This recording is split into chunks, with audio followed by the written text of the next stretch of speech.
Demi warisan miliaran, seorang wanita membujuk suaminya lompat ekstrim di gunung. Lewat pujian, suaminya langsung melompat.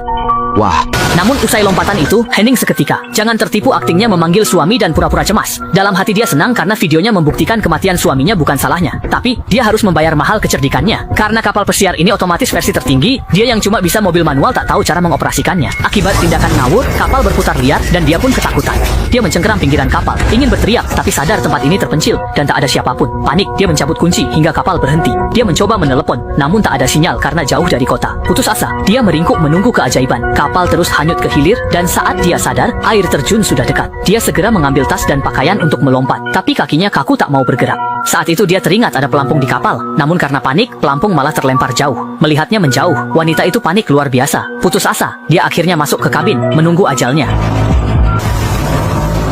Untungnya, ia terdampar di pulau terpencil dan selamat. Saat terbangun, ia langsung mengecek ponsel untuk melihat riasannya. Setelah merasa oke, ia merawat area mata lalu memakai lipstik. Ia pun mencari sinyal untuk minta tolong, namun tetap nihil. Kesal, ia menghabiskan sampahnya, berganti gaun indah dan sepatu hak tinggi, lalu berjalan pulang. Namun di tengah jalan, ia melihat jejak kaki hewan di tanah.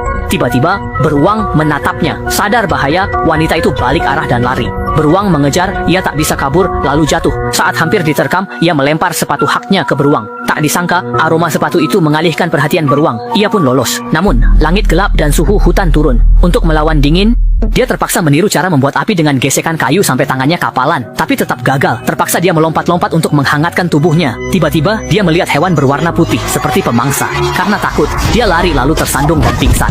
Esoknya, dia sadar sosok itu hanyalah rubah kecil. Kini dia sangat lapar hingga perutnya terasa menempel ke punggung. Dia pun melihat gambar makanan Amerika untuk mengobati rasa laparnya, meski malah makin lapar. Saat memeriksa tasnya, melihat foundation cair di tasnya. Dia langsung meminumnya, tapi segera memuntahkannya karena mual. Saat bingung, si rubah kecil seolah mengerti dan menuntunnya ke sumber air. Karena haus dan lapar, dia langsung meminum airnya dengan lahap. Di sekitar situ ada banyak jamur unik yang menggoda. Karena lapar, dia langsung memetik jamur itu, memotongnya pakai kartu, lalu membumbuinya dengan parfum.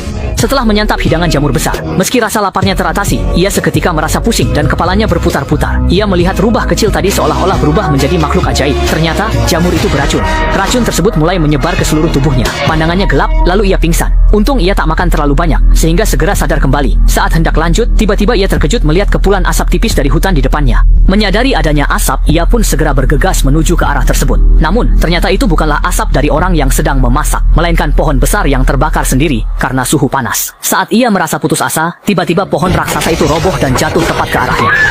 Untungnya ia beruntung tak tertimpa bagian vital pohon itu. Meski selamat, tubuh bawahnya terjepit batang pohon dan usahanya sia-sia. Saat putus asa, rubah kecil yang ia temui datang menggali tanah seolah